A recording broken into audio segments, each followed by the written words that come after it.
श्री शिवाय नमस्तुभ्यम। हर हर महादेव। दोस्तों, आप सभी लोग जानते हैं कि 7 सितंबर 2024 यानी शनिवार को गणेश चतुर्थी पड़ रही है। और दोस्तों, इस गणेश चतुर्थी के दिन अगर आपने सच्चे मन से आज का यह उपाय कर लिया तो भोलेनाथ की कृपा आप पर बनी रहेगी। दोस्तों, यह जो गणेश चतुर्थी है वह भाद्रपद महीने में पड़ने वाली सबसे बड़ी गणेश चतुर्थी है, क्योंकि यह भाद्रपद महीने में पड़ रही है। और आप सभी लोग जानते हैं कि यह जो 4 महीने होते हैं वह भोलेनाथ को बहुत अधिक प्रिय होते हैं, जिसका बहुत ही बड़ा और विशेष महत्व होता है। और ऐसा दिन पूरे साल में सिर्फ एक ही बार आता है। और दोस्तों, आप सभी लोग जानते हो कि भाद्रपद महीने के शनिवार गणेश चतुर्थी का अगर सबसे बड़ा कोई उपाय है तो वह 5 हरे मूंग के दाने वाला उपाय है।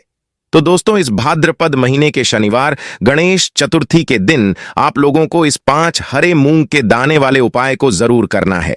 बहुत सारे लोग होंगे जिन लोगों ने इस उपाय को ना किया हो, मतलब पूरा साल निकल गया और उन्होंने किसी भी दिन इस 5 हरे मूंग के दाने वाले उपाय को ना किया हो। पर दोस्तों, 7 सितंबर 2024 भाद्रपद महीने के शनिवार गणेश चतुर्थी के दिन आपके पास एक आखिरी मौका बचा हुआ है। तो इस दिन आप लोगों को इस वाले उपाय को जरूर कर लेना है। भले ही आपने पूरे साल भर अभी तक इस उपाय को ना किया हो, पर अगर आपने इस भाद्रपद महीने के शनिवार गणेश चतुर्थी के दिन अगर इस वाले उपाय को कर लिया तो आपको इस उपाय को करने का वह फल मिलेगा जिसकी आपने कभी कल्पना भी नहीं करी होगी। इसीलिए आप लोग इस वाले उपाय को एक बार जरूर कर लेना, ताकि आप लोगों के हाथ से यह मौका ना जा सके और आपको इस उपाय को करने का फल मिल सके। दोस्तों, यह उपाय पंडित जी ने अपनी अभी की ही शिव महापुराण की कथा में बताया है, जिस उपाय को आज हम आपको बहुत अच्छे से समझाने वाले हैं। इस वीडियो को देखने के बाद इस उपाय को समझने के लिए आपको कोई और वीडियो को देखने की जरूरत नहीं पड़ेगी। तो चलिए दोस्तों, उपाय को शुरू करते हैं। देखिए दोस्तों, यह उपाय भाद्रपद महीने के 7 सितंबर 2024 भाद्रपद महीने के शनिवार गणेश चतुर्थी के दिन इतना खास होता है, इतना महत्वपूर्ण होता है। देखा गया है कभी कभी बड़े बड़े पूजा पाठ अनुष्ठान से जो मनोकामना पूर्ण नहीं होती, वह भाद्रपद महीने के दिन एक छोटे से उपाय करने से ही आपकी मनोकामना पूर्ण हो जाती है। और बहुत सारे लोगों ने इस उपाय को किया भी है और उनको इस उपाय को करने का फल भी जरूर मिला है। अगर आप लोग भी इस उपाय को करना चाहते हैं तो आप इस उपाय को पहले अच्छे से समझ लेना, सुन लेना, उसके बाद करना। आपको इस उपाय का फल जरूर मिलेगा। और इस उपाय को कर लेने से आपके घर में चाहे किसी भी प्रकार की दुख और समस्या क्यों न चल रही हो, आपको उसका कारण भी नहीं पता है कि भाई यह समस्या किस कारण से चल रही है। उसका कुछ भी कारण हो सकता है, जैसे कोई दोष हो सकता है या किसी भी तरह का मंगल दोष भी हो सकता है। तो इस दिन आप लोगों को 5 हरे मूंग के दाने वाला उपाय कर लेना है। यह एक ऐसा उपाय है जिस उपाय को अगर किसी विशेष दिन पर किया जाए तो उस विशेष दिन का फल तो हमें मिलता ही मिलता है, पर हमने उस दिन पर इस उपाय को किया है तो हमें उससे भी बड़ा फल मिलता है। और फल बहुत जल्दी मिलता है, क्योंकि आप इस उपाय को बहुत ही बड़े और विशेष दिन पर कर रहे हो। तो चलिए अब उपाय के बारे में बात करते हैं, लेकिन उससे पहले आप लोगों को यह जानना आवश्यक है कि आखिर यह उपाय किस समय करना है, किसको करना है और कैसे करना है। तो चलिए हम आगे आपको वीडियो में एक एक करके बता देते हैं। लेकिन उससे पहले अगर आप लोग हमारे चैनल पर नए हैं तो हमारे चैनल को सब्सक्राइब कर लेना और इस वीडियो को लाइक करके कमेंट बॉक्स में श्री शिवाय नमस्तुभ्यम ओम नमः शिवाय जरूर टाइप कर देना। तो दोस्तों, इस 5 हरे मूंग के दाने वाले उपाय को हमें इस शनिवार गणेश चतुर्थी के दिन कैसे करना है, किसको करना है, किस समय करना है और कहां पर करना है, ये सारे सवालों के जवाब आपको इस वीडियो में मिल जाएंगे। और जो यह वीडियो देखेगा उसको 5 हरे मूंग के दाने वाले उपाय को जरूर करना चाहिए, क्योंकि इस दिन 5 हरे मूंग के दाने का भी बहुत ही बड़ा और विशेष महत्व होता है। और जब बात आ जाए 5 हरे मूंग के दाने की तो यह सोने पे सुहागा वाली बात हो जाती है। और यह इस भाद्रपद महीने के शनिवार गणेश चतुर्थी का एक बहुत ही बड़ा उपाय हो जाता है। तो अब दोस्तों, इस 5 हरे मूंग के दाने वाले उपाय को आखिर करना किसको है, सबसे पहले हम लोग वह बात जान लेते हैं तो देखो, घर की जो बड़ी माताएं बहनें होती हैं, उन माताओं बहनों में से कोई भी एक बड़ी माता बहन इस वाले उपाय को कर सकती है। और दोस्तों, अगर आप चाहे तो अपने घर में से सभी सदस्यों को भी इस उपाय को करवा सकते हैं। अगर किसी व्यक्ति की खुद की कोई मनोकामना है, खुद की कोई दुख और समस्या है जो कि वह अपने लिए इस उपाय को करना चाहता है, तो वह खुद अपने लिए भी कर सकता है। बाकी अगर घर में से कोई ऐसा है जो कि अपने पूरे घर परिवार की सुख और शांति के लिए यह वाला उपाय करना चाहता है, तो भाई वह भी कर सकता है। उसमें कोई भी दिक्कत वाली बात नहीं है। कहने का मतलब यह है कि इस उपाय को हर एक सदस्य भी कर सकता है और पूरे घर परिवार के सदस्य के लिए घर की बड़ी माताओं बहनों में से कोई एक माता बहन भी कर सकती है। माताएं बहनें अगर घर में उपस्थित ना हो या वह यह वाला उपाय ना कर पा रही हो, तो फिर घर का कोई बड़ा सदस्य भी इस 5 हरे मूंग के दाने वाले उपाय को कर सकता है, चाहे फिर वह पुरुष ही क्यों ना हो। उसमें कोई भी दिक्कत वाली बात नहीं है। 5 हरे मूंग के दाने वाले उपाय को आखिर हमें किस समय करना है? सुबह के समय करना है कि शाम के समय करना है? तो देखो, इस वाले उपाय को आप लोग सुबह के समय भी कर सकते हो और शाम के समय प्रदोष काल में भी कर सकते हो। अब अगर आप पूछो कि भाई इस 5 हरे मूंग के दाने वाले उपाय को करने का सबसे उत्तम समय कौन सा रहेगा, तो हम आपसे बस यही कहेंगे कि इस उपाय को आप सुबह के समय करेंगे तो ज्यादा बेहतर होगा। बाकी अगर प्रदोष काल शाम के समय भी करेंगे तो भी अच्छा होगा, उसमें कोई भी दिक्कत वाली बात नहीं है।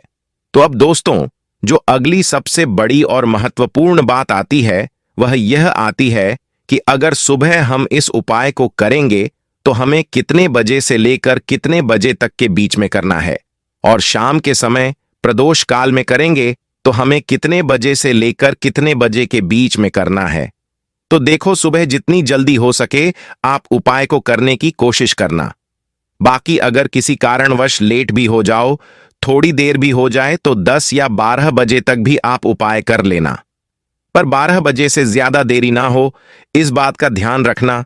उसके बाद में अगर शाम के समय प्रदोष काल की बात करें, प्रदोष काल का जो समय होता है वह शाम के 6 बजे से शुरू हो जाता है। मतलब शाम के 6 बजे से लेकर 7 बजे के बीच का जो समय होता है, यह समय प्रदोष काल का समय होता है। पर अभी जो मौसम चल रहा है, इस मौसम में शाम बहुत देरी से होती है, तो आप इस उपाय को 7 या 8 बजे के बीच में भी कर सकते हो। मतलब शाम के 6 बजे से रात 8 बजे के बीच में आप कभी भी इस वाले उपाय को कर सकते हो, उसमें कोई भी दिक्कत वाली बात नहीं है। देखिए, कल शनिवार की गणेश चतुर्थी है। सबसे पहला उपाय जो होगा वह 5 हरे मूंग के दाने वाला उपाय होगा। बहुत ही अच्छा उपाय है। यह उपाय भी आपको गणेश चतुर्थी पर करना है। मात्र 5 हरे मूंग के दाने आपको लेने हैं। हरे मूंग के दाने खंडित नहीं होने चाहिए, विशेष इस बात का ध्यान रखना है। देखो, हमेशा ध्यान रखना, हरे मूंग के दाने जब भी भगवान शिव जी के निमित्त हम उपायों में उपयोग करते हैं, तो यह हमारे घर के ज्ञान, बुद्धि, विवेक को भी बढ़ाते हैं। यानी कि हरी चीज जो है वह बुध ग्रह से संबंधित होती है, और बुध ग्रह जो है बुद्धि, ज्ञान, विवेक के प्रधान लायक है। आपका व्यापार अगर ढंग से नहीं चल रहा है तो भी आप यह उपाय कर सकते हैं। देखो कैसे करना है, समझना। देखिए, सबसे पहला जो हरा मूंग का दाना है वह आपको भगवान शिव जी के सीधे तरफ, जहां पर गणेश जी का स्थान होता है, हम सभी को पता है, वहां पर गणेश जी के स्थान पर आपको पहला हरा मूंग का दाना रखना है। उसके बाद आपको ओम गम गणपतये नमः या श्री गणेशाय नमः का 11 बार जाप करना है और हरा मूंग का दाना रखना है। अब आपको तांबे के पात्र के अंदर जल लेना है और उसमें से थोड़ा सा जल आपको गणेश जी वाले स्थान पर अर्पित करना है। अब जो दूसरा हरा मूंग का दाना है वह आपको माता अशोक सुंदरी वाले स्थान पर रखना है। उसके बाद तीसरा हरा मूंग का दाना है वह आपको कार्तिकेय जी वाले स्थान पर रखना है। अब जो चौथा हरा मूंग का दाना है वह नंदी जी है, जो सीधा पैर उठा हुआ रहता है।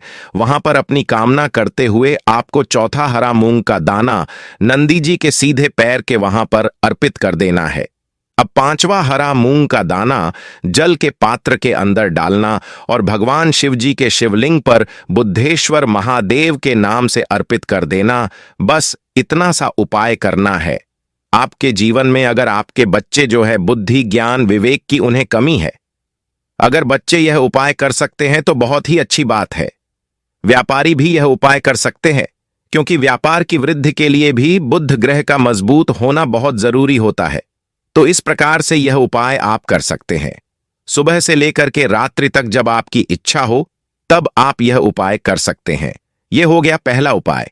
अब हम दूसरे उपाय की बात करते हैं। यह उपाय तुलसी जी की लकड़ी से दीपदान करने का है। देखो, भाद्रपद का पवित्र महीना चल रहा है, दीपदान का विशेष महत्व होता है, तो इसीलिए आपको दीपदान करना है। भाद्रपद महीने का शनिवार गणेश चतुर्थी तुलसी जी के पूजन के लिए विशेष होता है।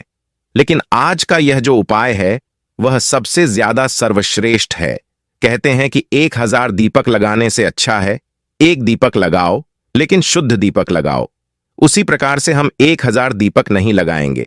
भले दीपक हम एक लगाएंगे, लेकिन वह दीपक शास्त्रों के अनुरूप लगाएंगे। तो देखो, आपको क्या करना है। तुलसी जी की जो लकड़ी होती है जो सूख जाती है, उस लकड़ी में से आपको थोड़ी सी लकड़ी निकालनी है। अगर गिरी हुई लकड़ियां हैं तो गिरी हुई लकड़ियां ले लीजिए, नहीं तो जो सूखी लकड़ी होती है वह आपको तोड़ लेनी है। उसके बाद क्या करना, जैसे कि बहुत जगह क्या होता है कि तुलसी के जो बीज होते हैं, मंजरी होती है, वह भी उग जाती है।